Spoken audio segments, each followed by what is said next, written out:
We are a weekly podcast, Soul of a Gamer. Hey, I'm smart this time.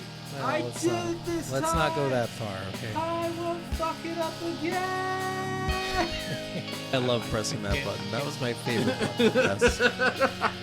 It's definitely. This game gets really fucking weird. Yeah, so you do acid and then you go into the hamster shit. And this week is Night Trap. Night Trap. They're right behind you. Night Trap. 10-year-old birthday party. Next scene, kill the kid.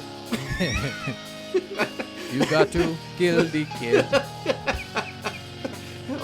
Sha-la-la-la-la-la, car is coming.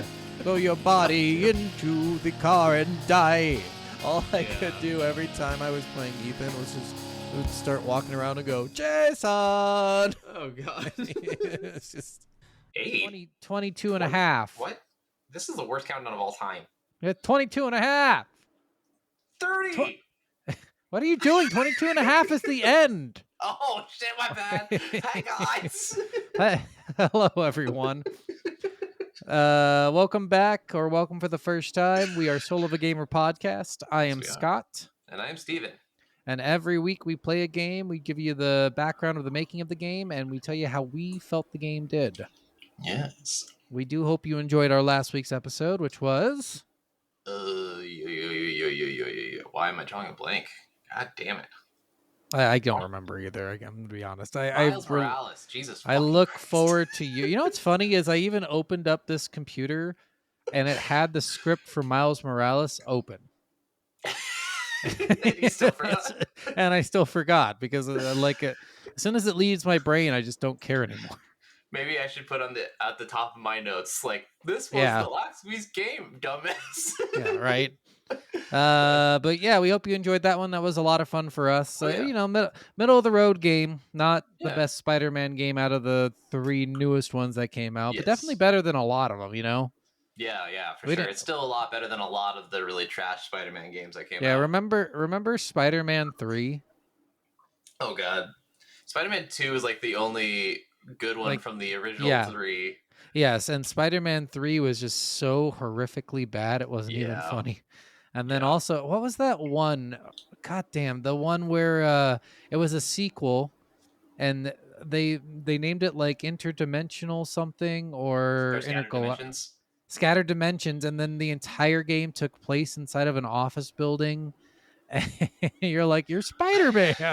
Why are we in here? You switch back and forth between Spider-Man 2099, Miguel O'Hara, and the regular Spider-Man. Yeah, it was just so stupid, and like that. It could have been that bad, guys. Like honestly, it could have been that bad, and it wasn't. So I do remember that was like my first introduction to Spider-Man 2099. So I thought that was at least like the cool part of that game. But and then you're like, why can't I web swing? Oh, because I'm inside a fucking building. You could web swing, just barely. Kind of. You can slide your butt across the ground, right? God, that was just what a dumb thing to think about with Spider-Man. I haven't played that in so long, I don't remember very much about it, dude, honestly. it's like throwing Superman in a 1x1 cube. That what would be the best Superman? But how boring. It's like the N64 Superman, right? It's like you're Superman and all you're doing in this game is flying through rings. Oh, speaking of Superman though, there's this new tech that I heard about for a game. There's this game coming out where the boss fights in it are AI driven, where the AI actually learns based off of your playing. Yeah. And so it adapts to you fully. And Jen's like, that's kind of a stupid thing. And a lot of people were like, who love like From Software games are like, that's really dumb because like the whole point of it is like you learn how to battle these and you persevere through just trial and error. Yeah. And if it's adapting you all the time, it gets to a point where it's going to be unstoppable. Yeah. And I was like, that would be the perfect thing for a Superman against Doomsday game. Why are we not doing it? And I was like, if you put it in the right context, that could be really fucking cool. But a From Software game, it would be awful. It'd be shit. But if you do like Superman versus Doomsday, and Doomsday has got an adaptive AI technology that adapts to everything you do, that's perfect for his lore. Yeah, I mean they did a great job with Suicide Squad, so they should make a Superman game. Yeah. Give him a gun. Give Superman a gun. All right, well let's just start this right out with Steven, what have you been playing? So I finally got Jin, my wife, if you guys don't know, to play His Baldur's Gate Wi-Fi. 3. So I've been playing Nice. co-op So Baldur's Gate good. 3. I hadn't actually played a co-op before, so it's kind of interesting. I kind of like the dynamics of co-op a little bit. I like that you have full range to do whatever you want. You can totally split off, and you can actually like the party leader can actually pick which other characters you're controlling. So like she could control all of them if she wants, or she could give me half of the players or whatever. So Yeah. it's really cool. There's like a lot of really adaptive things with it. Nice. Yeah, I would probably do half and half, right? Yeah, that's what we do. Yeah. And that So way it she's got keeps it easy. Lizelle on her side, and I've got Shadowheart on my side. Okay. But the thing that And sucks then, with that is so like, do you each get to make your own character? yeah, yep. Oh, that's cool. I And didn't we think each that get you our would. own Dream Visitor character, like our own Emperor character, Oh, nice. and everything else. And like some of the dialogue, if she talks to someone, I would, if I want to also have those same dialogue things, I would also have to talk to them. It doesn't count for a union thing unless it's like a story based thing. But Interesting. we can also romance different characters at the same times and stuff too. Interesting. So she's All right. romancing Lizelle, and I'm obviously romancing my Bae Shadowheart. Yeah, you're Bay. He said Bay, not bitch, guys. Bay. I think he said Bay. I hope he said Yeah, I said Bay. Bae. I think he Bay. said bitch. My bitch. Whatever. A lot of people think she's a bitch. Jen the entire time is like, I don't like Shadowheart. I was like, Shadowheart is my love. You leave her alone. Get away from her, you whore. But I've actually never really played with Lizelle, so watching her play with Lizelle is kind of hilarious because like the romance between Lizelle is so like brutal and weird and like dominatrix. It's actually, I think it's the best one out of all of them. It's the quickest. You can get her, like, I think the record for getting her to sleep with you is like 4.5 minutes. Oh, well, yeah, because she comes to you. Yeah. Yeah. But no, she has the best ending because you find that egg, Githyanki, right? Githyanki egg. And she, at the end of the game, it's the only option you have to have like a child with the person that you're romancing with. Oh, interesting. Yeah. Okay. Because you both swear to take care of the egg together. Yeah, I know, like, in my playthrough with Shadowheart, we just were a lesbian romance and we ran off together. I'm actually playing a dude for the first time, so this is interesting. Nice. Yeah. All right, I'm not really playing anything right now. I've just been kind of dabbling with Dragon Age and then switching back and forth between like 17 games. So Sounds about right. I'm not like in tune to anything at this moment in time, but I probably will jump back into Dragon Age and get a lot of it done. That's fair. I did go back after we played Miles Morales and finished Miles Morales as well. Nice. Yeah, I was like 2 missions away, so I was like, I gotta go just finish it. You mean like you finished the entire 100%ing the? Oh no, not yet. I am gonna do that though, because I haven't done that on. I haven't actually done that on PS4 or PS5 with that one. I've done it with Spider-Man 2, and I've gotten like 90% on Spider-Man 1, but it's just rough because it's not. You don't get those trophies. Just aren't as appealing to me as achievements are. Well, and like the weirdest thing I was noticing with the trophies is like, so it keeps track of like your individual trophies, and like there's different levels of trophies, which is also a weird thing, like bronze, silver, gold, and platinum trophies. But then there's also like you have an experience point gauge.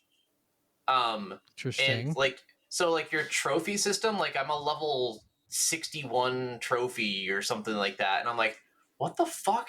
And I was like reading it, and like each different trophy and each different level of trophy gives you a different amount of points. So like a bronze trophy gives you 1 point, a platinum trophy gives you like 5 points, and like playing a certain game gives you this many points, or doing this gives you a certain points. I was like, what the fuck is this like leveling system for trophies? Like, what? Yeah, I mean, it's just that everyone tries to copy the Xbox way. I think Xbox, and the 360 sucks so much. Like that was like the worst system that ever came out. Oh, but 360 was bad, yeah. They did so much right. With They just did and achievements and the community and Xbox Live and like not overcharging for shit and then Game Pass. Like they've just done so much right that it overshadows the amount that they've done wrong. And PlayStation, Sony has done so much console stuff right, and then everything else has been just nonstop wrong until recently. There's so many things that I still wish, like with Sony, like so with Xbox, like if I wanted to buy a game for both me and for you for the channel, I can buy the game for myself and then I can buy it again as a gift and just send it directly to your account. Yeah. With PlayStation, there's no way to buy a game as a gift. Interesting. Why? I don't know, but there's no way to do it because I was gonna do that because I wanted to play Remnant with my brother-in-laws, Michael and David, because they're both big, uh, like uh, Souls-like games, and I was like, oh, you guys need to play Remnant, so I was gonna buy it for both of them when it was on sale for like $5, but I couldn't. I was like, and they're like, oh, just Venmo me the $5 and I'll buy it. And I was like, I guess that's the way we PlayStation users do it. I wish I could just send it to you. Like, why wouldn't you have that? I And I was just like, think to me it's funnier that they're like, wait, you were gonna buy us a game? Well, give us the money and we'll buy it. Instead of just Yeah. saying, no, don't worry about it, dude. We'll fucking buy it. We'll spend the $5. I mean, I offered I'm it, so I outing. wasn't gonna ever be mad about it. But I was still I just know like, I'm outing them right now. They're probably not going to be happy if they listen to this, but they have been outed. well, I think they actually did both buy it themselves. So Yeah, after you sent them $5, you're right. well, no, actually, I think they actually just did buy it themselves because I Yeah. was I mean, mad about not buying it, and then he said that, but then he's like, I'll just buy it myself. But I was well, I like, mean, oh, okay, like, even if you think about sorry guys, we're getting into a little tangent Yeah. here, but even if you think about the fact that Xbox has this way of doing things on an app on the computer, they have an app on the computer that allows you to buy things on the computer and play them both on the Xbox and the computer. On the Mhm. computer, I can actually send a message to my Xbox and tell it to download the game on the Xbox Yep. while I'm doing other shit. Like, Xbox has just done everything else besides the console until recently. Yeah. Right. Like, it's just incredible how no one has really taken those lessons and learned from them. We talked about the Sony bullshit with the DualShock controller where they literally stole the fucking blueprint from another company. And then they were the only company out of like 5 different gaming companies not to just say, okay, we fucked up, we'll pay you. Yeah. They're the ones who sued them, and then they fucking lost, and they lost a bunch of money because they're just so fucking into themselves. They're like, no, we're Yeah. fucking right. It's so silly. I will say the Sony app and stuff has gotten a lot better over the years. Like you can actually buy and download games and Oh, stuff and good. do a bunch of that But I stuff mean, now.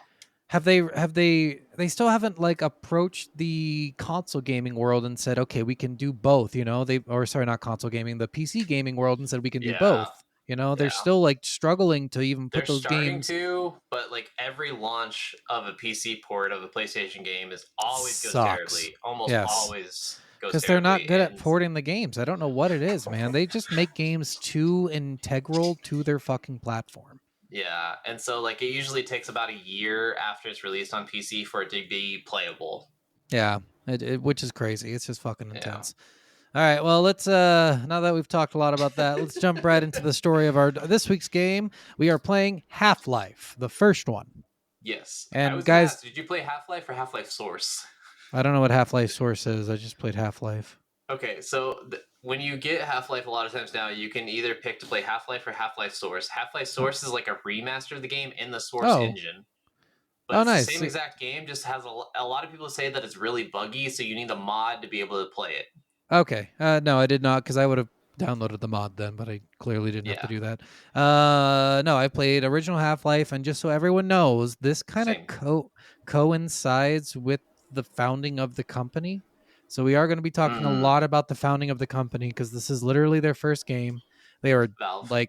they're literally the biggest gaming company of all time, I think, right now. They're like, they've done everything right. Right now.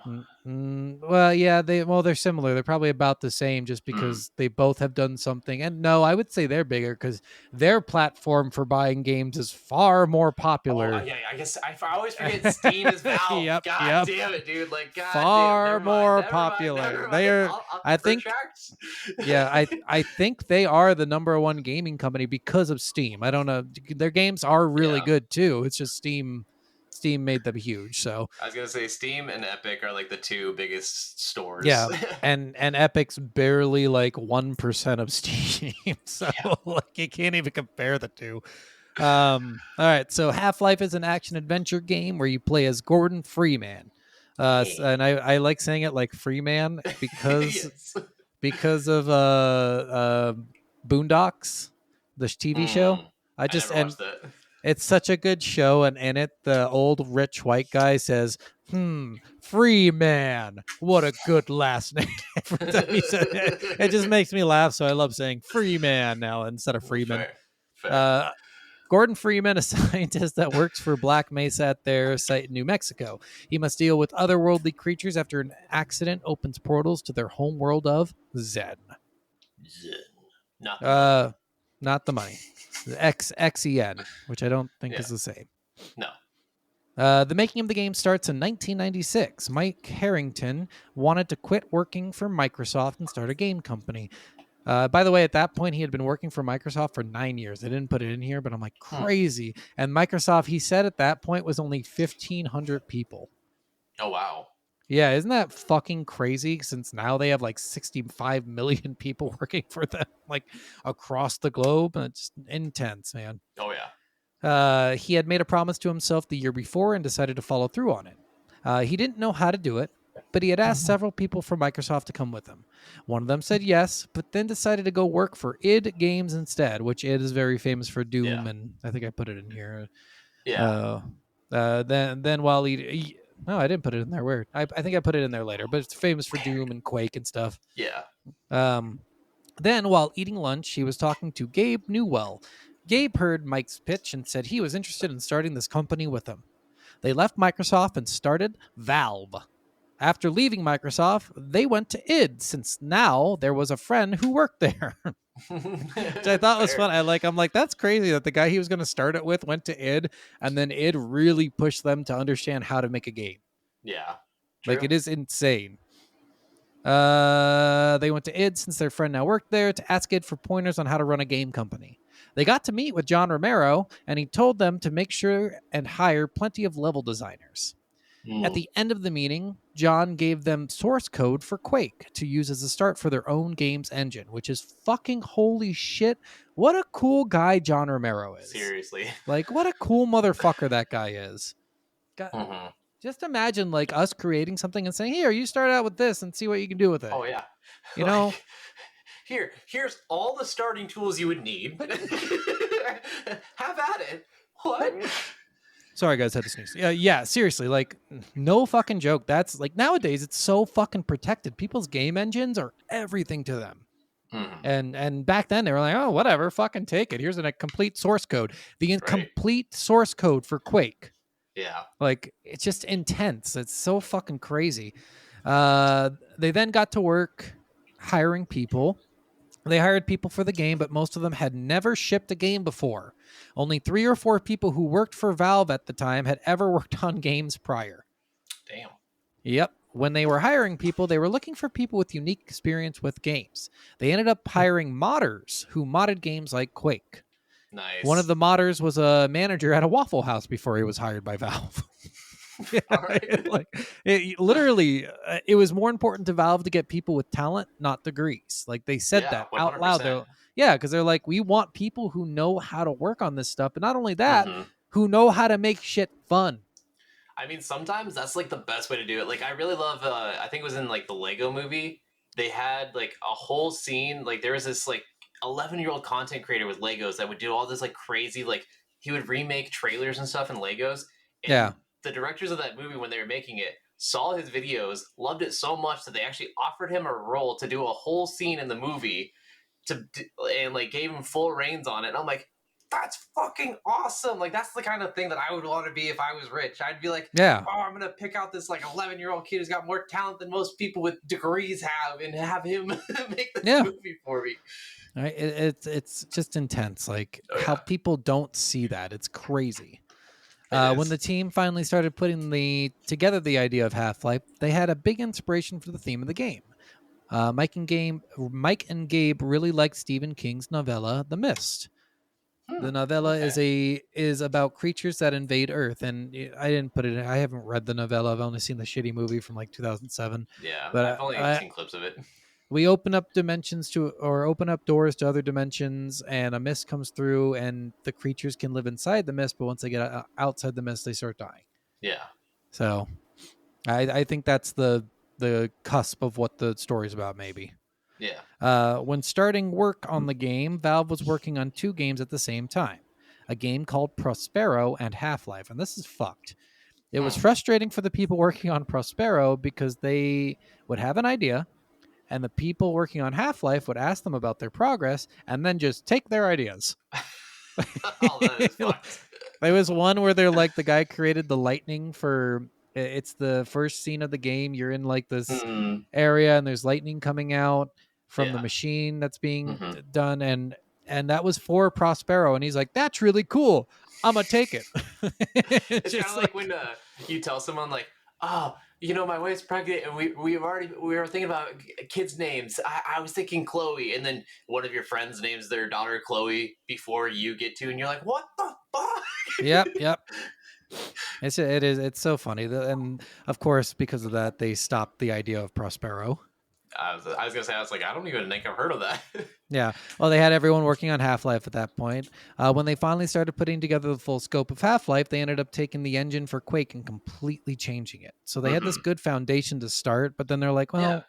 like it works for Quake, but it doesn't work for what we want to do. Yeah. And there's a big reason for that, and I believe I put it here, I hope. Quake had some things that they really liked, but they wanted their game to be far different. One of the main differences to start out with is that their game would be a 16-bit rather than an 8-bit game. Now, I didn't know this. With 8, and we might have gone over this previously, but I don't remember. With 8-bit games, people were restricted to having 256 unique pieces of data.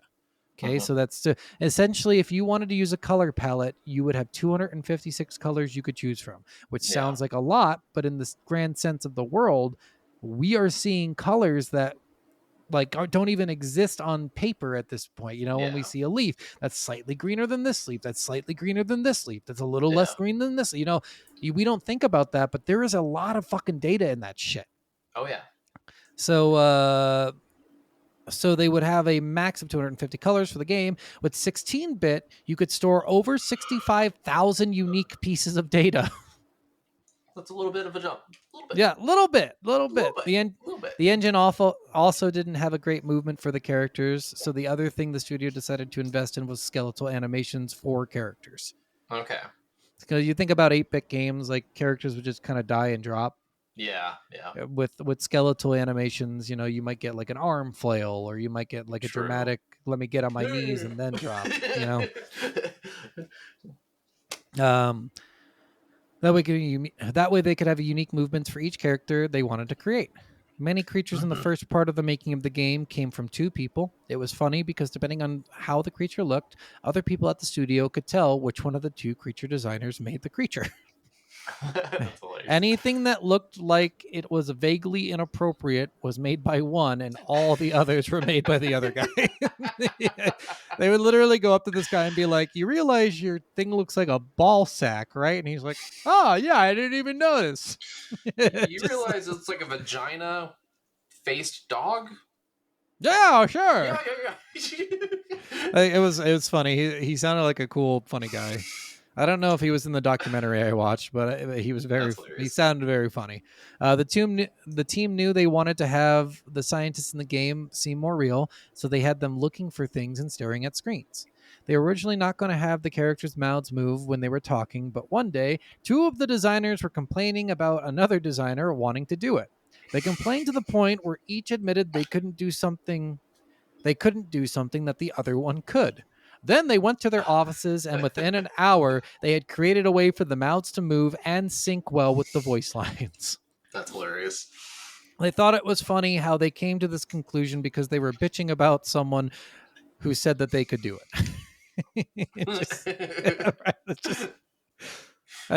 Fuck you. I will say, Valve sounds like a fucking sweet company to work for in the 90s. This sounds That's like fair. So much fun.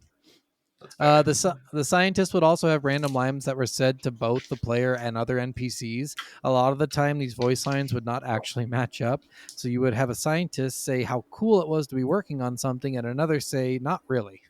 I mean, that matches up.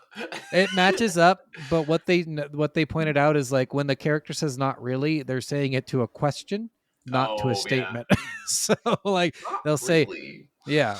So like one person will say, "How do the screens look okay?" And then the correct response would be, "Not really."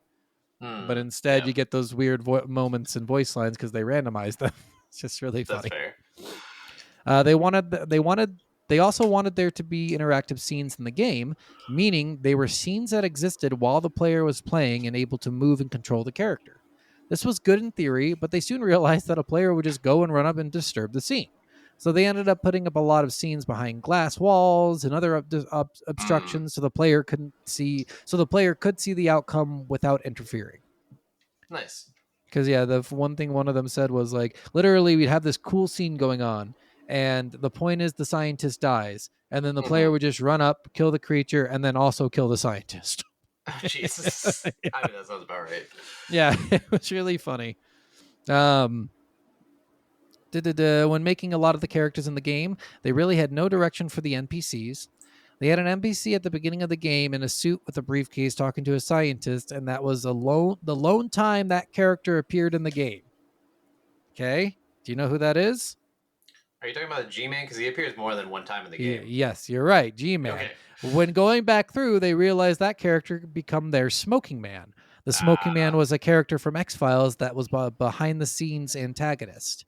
Yep. So they filtered him into several more areas and had him become the big bad at the end of the game. Which I thought, it's really funny because he's like hidden so much throughout random like Yeah, parts. He's literally. just like in the background, Everywhere. like on a staircase you can't get to or something. Yep. And he's like, at one point you're running up to him and he's just walking by you and then he disappears down a hallway. Well, and he's like the main character or the main like person you talk to in another game called like the Bureau Unclassified or something like that. Yeah. I mean, Yeah. it's just it's funny because originally he was just one guy in one scene at the beginning of the game. One of the things that came out early in playtesting for the game was that the testers said the game was not real enough. In response to this, Gabe said that real life is not exciting. That's why people go home and play video games. Fair statement. He's in his example was so he's like, what? Okay, so I'm in real life. I'm making a grocery store list. I go to the grocery store. I buy shit. Here we are. That's real life. Is that what you want in your fucking game? It's just so, and then it turns out that people do that in simulator games nowadays. So yes, they did want that. But even then, it's like a little bit of semblance of not reality because like even like trading card simulator, like Yeah. when you start at the store and you're only allowed to have like the base packs. Well, not like, just no that. store It's starts like, out with, I know, and but, you like, start out with $1,000, and that's enough to keep the store open, and your rent's Yeah. only like $100 a month or something. Yeah. It's just like, yeah. There's no realist, but it's just funny that somebody would complain about that, and he'd come right back and say, "Fuck you and your realism. Real life is boring." It's just. Wow. That's so true. Monsters in the game played an important role as well. Originally, there were only head crabs in the first many levels of the game. This had to be changed so that the player would have a better time playing against the enemies in the beginning. The most important thing they wanted from the game was that for it to be fun. Adding more monsters gave it the ability to be more fun. So yeah, they talked about, I didn't put this in here, but the lightning guys. Some guy had made this animation before they even thought of the idea of the lightning guys, and he's like, "That's really fucking cool. That's a cool animation. Can we put that on a monster?" And the guy was like, "Are you sure? Because he's shooting lightning out of his arms. It sounds kind of overpowered." He's like, "No. It'll be fine."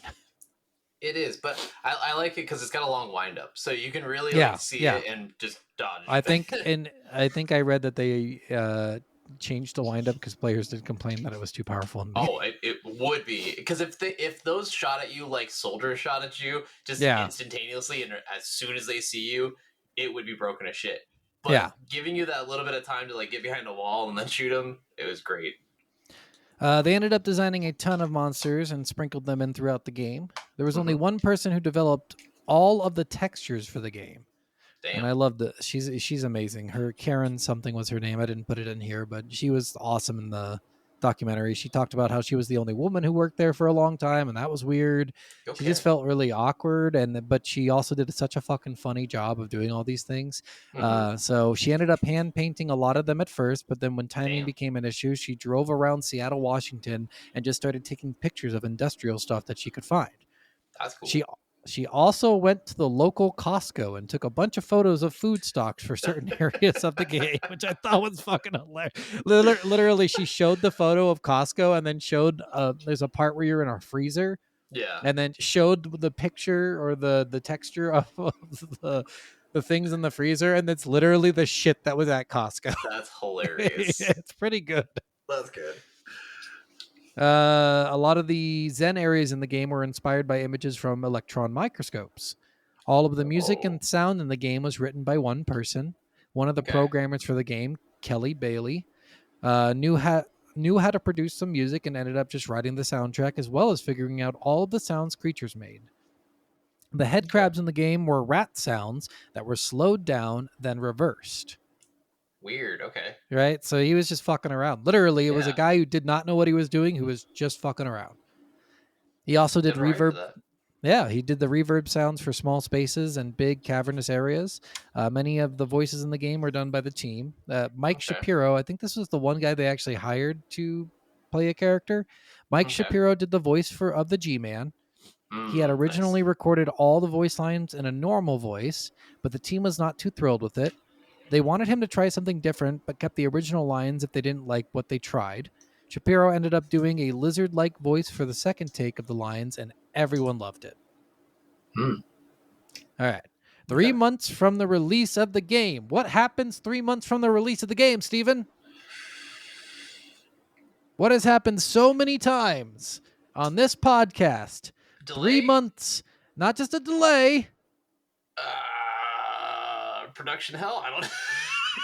You restart everything from scratch. Oh god damn it! Yes. Yep. I just they did the same thing. They're probably the first ones to do it. Actually, 3 months from the release of the game in November of 1997, the team were put in one room and were watching Gabe play the game. And this is fucking hilarious. Gabe kept pulling at his hair while playing the game and kept saying, "We're going to fail."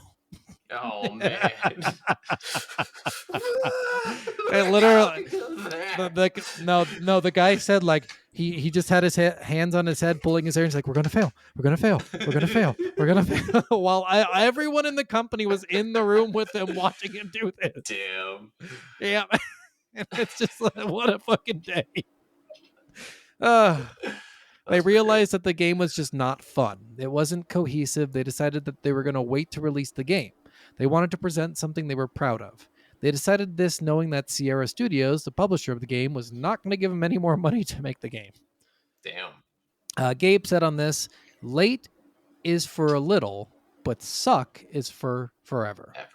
I agree. 100%. And I wish more companies would have that mentality, because as much as it sucks to have delays, as much as it sucks to like start everything over and start from scratch, I would much rather you put out a game that the people will love and that everyone will like than putting out some trash garbage that just gets shit on and fails and has so many bugs and everything. Yep. It's just crazy. I mean, they only spent a year on this, right? Because they started in November of 96, and then November of 97 is when they wanted to release, which is not a lot of time to put together a fucking game. Not. Even for games back then. Yeah. 2 years at like minimum, I think, was the time for game creating. Unless you were in the 80s, and it was like a month. And then you have ET, and then you ruin Atari forever. Yep. They had a couple of problems to fix. Firstly, the game felt like a mess. There was very little thought in how everything interacted together. A lot of the levels were made by people alone. So when they combined them, they didn't mesh. To fix this, they made a cabal or small group to have a small team ready to make the decisions on how the player would move through the game. During this time, each person working for Valve was working 18-hour days. Jesus. They would go to work at 1 p.m. and stay until the early morning. Jesus. Yep. This went on for an additional year. When they were trying to find more funding for the game, they gave a 3-level demo to a video card company. The next day, their 3-level demo had leaked. The team was very upset at this, but it ended up being good. True. They had Leaks can make hype. This is actually, they had a gaming magazine make an article stating that they don't normally review demos, but they had to do this one, which is fucking crazy. Yeah. This not only created hype for the game, but also helped the team know they were heading in the right direction. Cool. So, after all that, in November of 1998, Half-Life was released to stellar reviews. Like not okay, where it's stellar. People fucking loved it. And I didn't put it in here because it's long, but they based the entire character of Gordon Freeman, and it's really funny, off one of the programmers in the game, Okay. and who worked for the studio. and they're talking to him, and he's like, one of them who knew him back then, who was like working with him, said, "Did you have a or a ponytail back then?" He's like, "Yeah."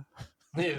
And it's like, oh yeah, you could kind of see it because he's like, if you zoom out on the character and then really zoom back in, you can see this tiny little triangle polygon Yeah. bullshit that is my ponytail. That's It's really hilarious. funny. Yeah. And then another, actually, I'll leave it for you. If you don't mention it, I'll mention it in the secrets. But I Okay. assume you found it. So Possibly. I don't know. I didn't get a lot of secrets for this, so. okay, there's one big one that it has to do with one of the people who helped make the game. So if you didn't get it, I will mention it at that time. Sounds good. I probably did. All right. And that's it. That's it for the story, guys. Oh, all right. Well, cool.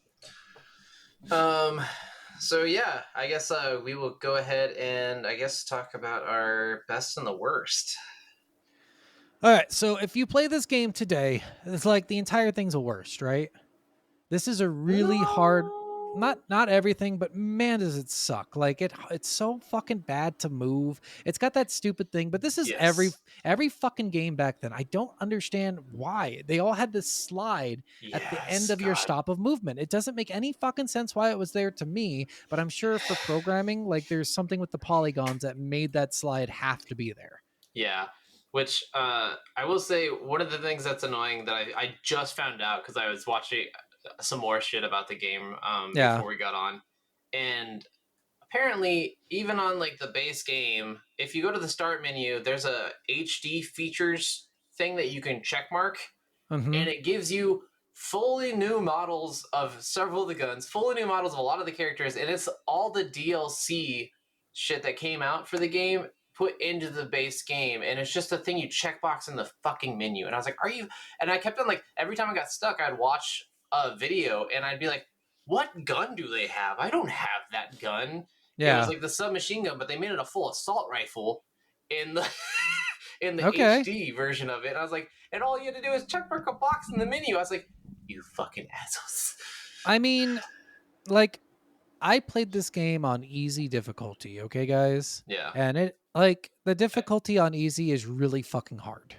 It is, honestly, because, like, everything hits you so hard. So hard, and you do not hit hard enough on anything. No, you don't. Like, some enemies are pretty easy to take down. Other enemies are, like the ones that shoot lightning are actually, like, one of the easiest ones to take down. Yeah, because they just stand still. Yeah, and while they're pretty while big, they're doing their so shit. they're pretty easy to hit. Yeah. But, like, besides that, I will agree with that. I do think, like, one of the good things is I do think the level design itself and it's how really the good. levels actually, like, intertwine with itself and how much freedom and variety and exploration you're, like, encouraged to do is really good. The one downside I have to the map and the level design is there's no map or guide towards any objectives. Like, a lot of times you have to, like, read a sign, like, on the wall that's like, laboratory, this direction. You follow a green stripe that goes to where that lab is. And that's only really in the beginning of the game. And like there is not a lot of direction in this game. You know, Halo came out 4 years later and they did a much better job, or 3 years later, and they did a much better job at just giving you indications on these giant maps of where to go. And I think that's what was missing for Half-Life. It's just little indications. I will say the creatures are fucking on point. They're cool looking. A lot of them, the big boss creatures especially, they're fucking frightening. That gargantuan you have to fight, where you can like kill it by doing the lightning thing, or kill it by just throwing fucking grenades at it. Are you talking about the giant like beast coming out of the sewer thing that's like attacking you, or are you talking about no the giant like, late in the game? Not late in the game. This is pretty early in the game. It's right after that. Oh, I know which one you're talking about. Like yeah. It's just a gargantuan creature that's fucking like that thing's ridiculous. It is, but like it's really easy to evade. Like you could just run right by it. Also, I didn't put this in here, but the character runs at 25 miles per hour. Yeah, it's kind of ridiculous. They're like, they had to literally put up like purposeful obstacles in your way to slow you down so you look around more. It was really funny. For those that don't know, that's almost Olympian speed, probably. Olympian, that's like, and that's at their max. We're talking like you're always running at 25 yeah, I guess miles that's fair. per Yeah, hour. if we're saying like marathon runners, he uses the number one marathon runner. Yeah, this guy literally could do this for 5 hours straight and have no problem coming out of it. But For the most Okay. part, if I would have played this game when I was 8, I probably would have loved it. I probably would have figured everything out. I probably would have been a little frustrated, but I probably would have found an online guide of how to do shit. So Yeah, and I mean, like, honestly, like the fast-paced shooting is almost kind of like Doom-esque. yeah, in fact, a And little bit better than Doom because the weapons yeah, are just cooler to look at. true. So I will give it that, and I know like the more and more I was playing this, the more and more because I had debated because there's a full remake of this game that came Yeah. out. I think it was like 2018 or maybe somewhere around there. I could Oh, be that's wrong on the cool. year. But it's called Black Mesa, and it's actually a full because like the remastered or whatever, like the Half-Life source was just the original game ported into the source engine, but there was a devoted team that actually made the original Half-Life fully remaking it in the source engine from the Yeah. like get-go, and they remade everything. They changed some of the puzzles, they changed them around, they changed all the textures, they changed the way everything looked, but kept the game basically almost exactly the same besides that, and that has gotten praised by almost everybody. Like, Oh, that's cool. and I would.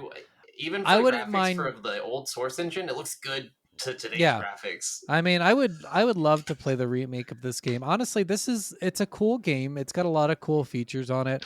Like I have no real best. This game kind of fits middle ground for most things. Gun shooting is Yeah, cool, but it's not the best from the time. Platforming certainly not the best. It's got a lot platforming's of awful in this. well, Yeah. but it's Well, just it's not this like is how awful. It's just like yeah, mainly this like is how walking on fucking pipes games is were awful. made. Yeah, this is how Yeah, games were made back then. It's just true. how they all thought that it should be. There should be some sort of platforming. There should be some Hmm. sort of gunfighting. There should be some enemies that are just too strong. Like it's just how they made games, and now they just make it like more on a difficulty tier base. So if you're on Yeah, easy, if you die, it's pretty much your fault. But if you're on yeah, hard, if you die, it's because one stray bullet ricocheted off yeah, one thing wrong yeah. and killed you. Like uh, there's a lot of good to this game if you would play it at the time. I will say that. Oh It's yeah. just now it's so hard to compare because you're like, well, the jumping sucks, the sliding after you stop sucks, the fact that the Marines kind of run around all fucking weird sucks, But the I will say, like, monsters are sucky. I will say, going back and playing this compared to some of the older games, like this isn't Yeah, as bad as a lot of older games. no, So and like, like I had more fun playing this than I did Doom for sure. yes, yeah. I guess is that pretty much everything you have for the best and worst? Yeah, I think so. Like I said, nothing was so bad it broke the game, but nothing was so good that it really like captured my attention too Fair. much. I guess let's talk about the first couple hours of the game. This game's a little slow. You know, Yeah. you know what's funny is they really touted the opening sequence of the game where you're going through like, Hmm.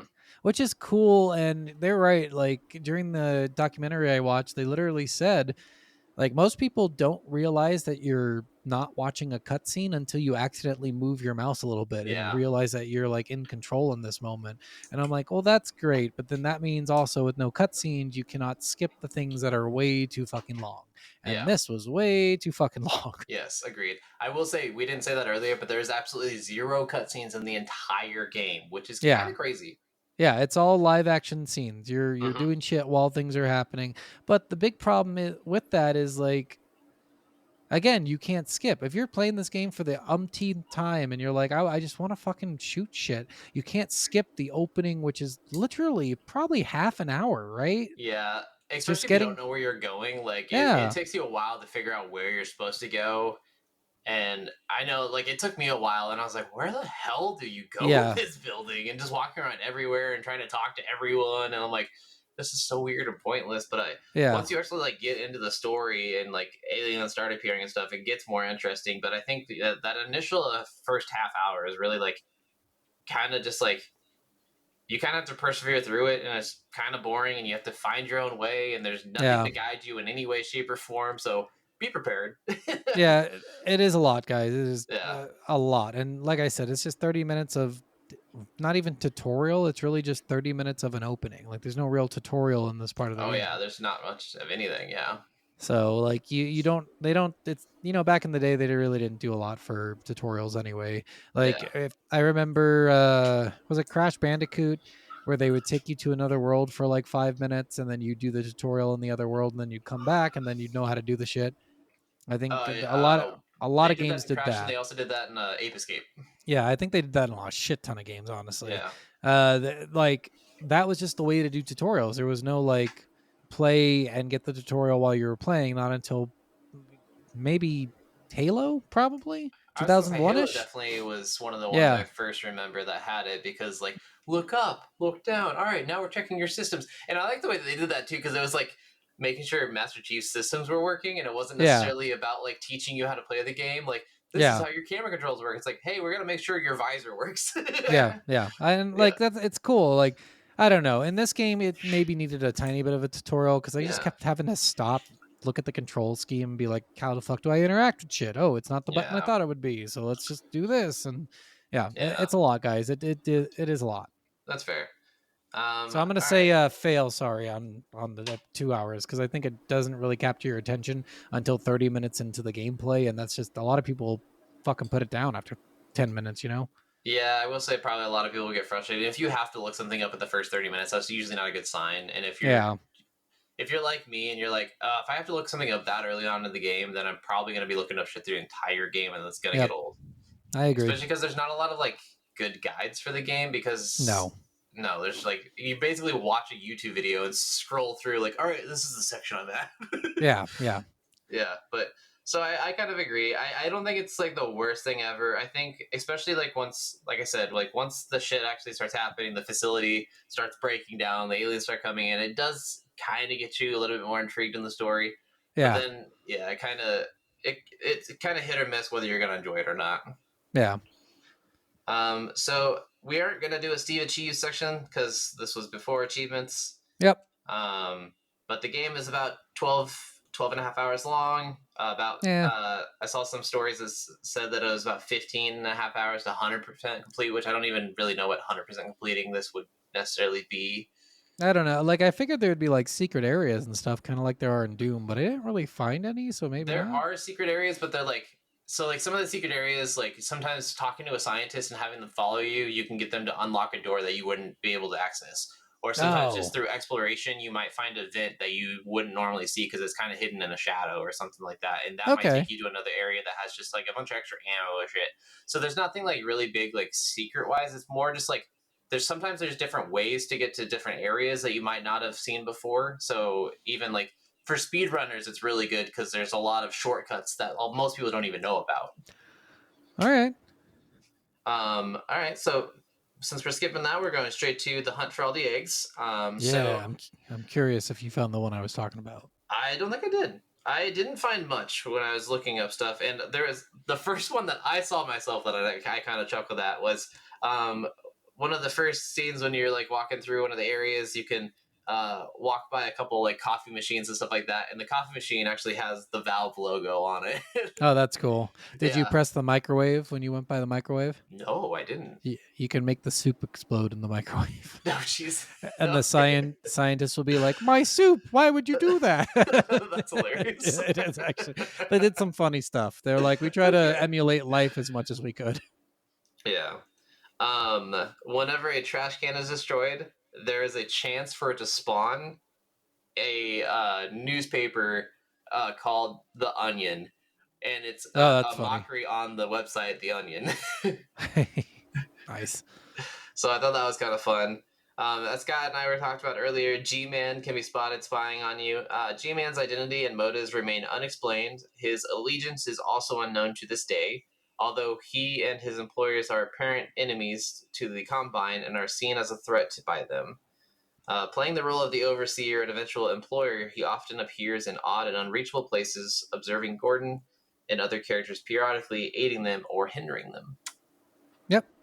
Yeah. I mean, yeah. What was the secret you were talking Okay. about? So actually, in the first 10 minutes of the game, if you go into the locker rooms, you can open up your locker, Gordon Freeman, and when you open up that locker, you'll see a picture of a baby in there. Oh. And the baby is one of the. It's really kind of a sad story. One of the developers of the game had Okay. a baby. The baby had severe disabilities. Oh. He said at the time of making the documentary that the baby was 25, but had the mind of a 3-year-old. Oh, wow. So it's like that bad of a disability. It's not like, Hmm. 25 mind of a 9-year-old, which Yeah. it's not much better, but it's a little better. And he said, like, all these guys at the time we were doing 18-hour days, and then once my baby was born, just needed so much stuff that I couldn't commit to it. I had to only do like 6-hour days, and they were totally cool with that. And then they surprised me by putting my baby's picture in the game. Oh, okay. Well, that's kind of Yeah, cool. so it was really cool. His wife actually worked for the company too, but his wife had to, since they had their baby and they realized how much work it would be with the special needs baby, they were like, we can't. Yeah. We can't have both of us working. One of us can, and the other one has to stay home. That's fair. I mean, Yeah. especially dealing with special needs, like babies that are alone are a handful, especially in their first couple of years of life, because you pretty much have to be monitoring them 24/7. But especially special needs babies take so much extra care and effort, and so much more costly. So this poor guy was about to be in tears while he's telling this story, and I'm like, oh, you poor damn. man. I'm sorry, dude. I don't think I opened the locker, so that I think that's why I didn't see it. Yeah. I opened it. I had no idea why there was a picture of a baby in there. I was like, oh, I guess I'm a dad. Who knew? And then I watched the documentary, and that's when you find out what's going on with that, which is cool. I mean, it's a cool little story. I liked it a lot. Nice. Well, that's awesome. Yep. All right, so that's pretty much it for the hunt for the eggs. There might be more. I might have missed some, so forgive me if I missed some of those. But it is kind of hard to find some of these in some of these older games, especially ones that don't have very good guides and stuff like that. So, and not just that, it's like things that were relevant back then might not even be a thing today. Yeah, so that's true. We could miss an egg just not understanding what the hell it is. True. So I guess we'll get right to the end segment here and talk about what we think it's worth. This game is a struggle because I love the company. Guys, when I say Valve is one of the biggest gaming companies of all time, I think they are. Like, Half-Life wasn't an amazing game, but Half-Life 2 I've heard is one of the best games of all time. And then Left 4 Dead's one of my favorite games. And then you start to name all of their games. They're Dota 2, they're like they're the biggest. They've made Counter-Strike, like they've made Gary's some of the Mod, biggest fucking games in the world, and they do it based on hiring fucking modders to do that for them. Well, and a lot of their games are mods of other games. Like Counter-Strike was a mod of Half-Life. But it's of their games mostly. Dota's the only one I think is not. I think Dota is and I think Gary's mod was a mod that they took from Half-Life 2, and then Gary's mod ended up becoming a bunch of other games after that, and then so many games have spawned from Valve games because of how much they reuse their own stuff. Because they're fucking awesome. And then of course Steam comes out, and you're like, Steam is one of the coolest things that you could ever fucking think of in your life. Like, honestly, Valve is one of my favorite companies. They're one of the few companies that I would say I'd love to work for them. Scott will suck your dick, Valve. Like, if this I was will your dick, suck your this dick. Is Scott. Like, don't touch your mic like that. Sorry to everyone who's listening. Just sucking on the microphone. Like, I think because of and I don't normally do this. I don't normally say, like, because of where this leads. Like, this is their first game. Of course it's going to fucking blow. Yeah. And it didn't blow exactly, but it's very middle of the ground. I will give it a 3. I think it deserves a 4, though. And I only think that because it's evolved Valve into one of the best fucking companies in the world. Like, and see, this is kind of the hard thing about, like, especially rating games in today's time, because in today's time, a lot of people would probably give this game a 2. But, at the time, they'd probably give it a lot more, a 4 or a 5. But honestly, in today's times and stuff, like, I still think there is some, like, really interesting things here. And it was funny, you were talking about, like, Half-Life 2 being a really important game. Everyone says that was the best. Like, Jin thought that same thing, but when I was looking up, like, I was looking up things on Steam, things on Reddit, things on a bunch of different chat rooms and stuff. There's a huge argument from both sides, that some people say Half-Life 1, some people say Half-Life 2, and a lot of people say, like, Half-Life 1 has a better story, but Half-Life 2 has more puzzles and more and a little less action, but more of this. And, like, so there's a niche in there, and you're going to probably like one over the other. But it kind of depends. So for me, like, not thinking Half-Life was, like, the greatest game, I think Half-Life 2 is going to be the one that brings me into this series the most. For sure. Like other games have it for us in the past, with the second one being far better. But I'm also, like, I need to play Black Mesa right now, because I actually just watched some gameplay for that recently, and I was like, it looks great. This actually looks really fucking good. All right. You're selling me on it now. Pretty solid. I do have it on our Steam library, so you can play it whenever you want to. Nice. Yeah, I will say, I think this game as a standalone game, 3 out of 5. Yeah. I think this game as a pioneering effort to get Valve into the forefront, 4 out of 5 for sure. Yeah, I mean, seeing with what it became and what it's done, it's hard not to give it more praise because Yeah. we owe so much to this To game Valve, for creating Valve and making Valve as popular as it was, and all the different modding communities and stuff. Like, modding wasn't even like that big of a popular thing. I mean, it was popular, which is very frowned upon by a lot of the game companies. I guess that's true too, but I mean, like, modding in today's culture is like huge, and like Yeah. modders get hired all the time. More, I like use Larry mods and literally all the fucking time, all the time, because they make games better. Oh, actually, I was debating because I still haven't played Baldur's Gate 3 with mods, and they just added mods to console recently and stuff too. Yeah. Like Skyrim did, and so I was watching I was watching videos on like what the best mods are, and there's a company out there that's like, all right, there's one mod that everyone has to download, and it's the best mod ever, and this mod actually just hit 100 million downloads. It's one of the most downloaded mods of all time, and it's just giving Withers boobs. Okay. It's the dumbest thing ever. If that's what they want to do. 100 million downloads to give this undead deity boobs. Dude, you know what's funny is I would mod just to put lightsabers in the game. I don't know why I like lightsabers so much, but I always want them in games. So that's fair. I mean, there's a lot of like mods I've honestly, because there's a whole modding community that I've seen that have actually like expanded it so you can actually go up to level 20 instead of level 12.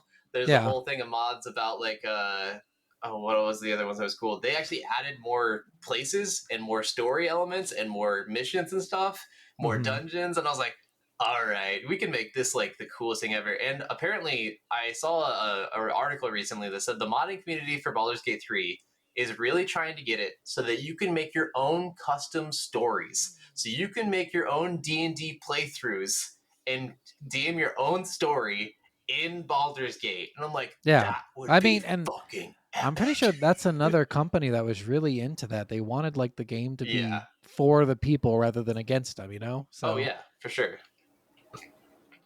All right, well, that was a game. Yes, so I guess next week we are doing a kind of a different game. We haven't played kind of like more narrative one in a while, but we are actually going to play Stray Gods, the role-playing musical. I'm excited for this one. It looks pretty cool.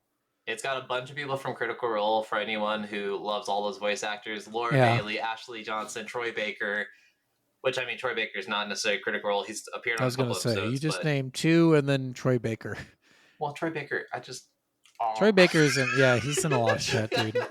I feel like every other week we're talking about how he's in another game that we're doing. So. Dude, he's in everything, and he's amazing. He's one of the best voice actors, period. Hands down. Yeah, I'll give you that. Especially Laura Bailey. I love Laura Bailey. Laura Bailey, Commander Shepard, and a bunch of other people. Yeah. All right. But all right. Well, that's our next week game. Stray Gods. Yep. Role-playing musical. So, take a listen. Love you. We'll see you guys next week. Bye.